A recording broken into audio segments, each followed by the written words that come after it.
高雄有民众哦，伫街头看到外送员哦，伫乌托邦顶头装平板电脑，停车场顶的时阵呢，就用电脑来看戏。警察是表示讲，这款行为已经违反道路交通安全条例，上济哦是当罚3000块。 机车厂花顶悬踩一支大架啊，内底搁放一台电脑。送餐人员等红灯，搁看线顶的戏出。共一个送餐人员顶个月底，就连续2天伫高雄的检定甲林仔寮遮，互民众翕到，互人口说讲是时间分配大师。不过安尼行为连其他共道咧走的送餐人员都无法度认同。还蛮夸张的，因为那个平板那么大，蛮突兀的，因为骑车这样会分心吧。 当然啦、只是就他这样骑都没有遇过警察吗？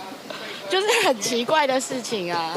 即马外送普遍，四界拢有看到送餐人员咧走。外送人员伫机车的窗花顶悬放手机、放电脑，想讲会当伫咧等餐，也是等红灯的时阵较袂无聊。不过若是伫咧骑车的时，搁照常咧爬咧用，就已经算是违反道路交通管理处罚条例。如有以手持方式操作拨接、通话、 数据通讯等行为，可依《道路交通管理处罚条例》第31条之1条规定，汽车处新台币3000元，机车处新台币1000元罚款。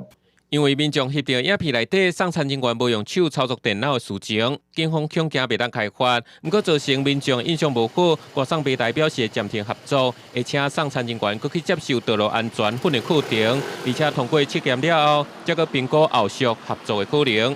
记者综合报道。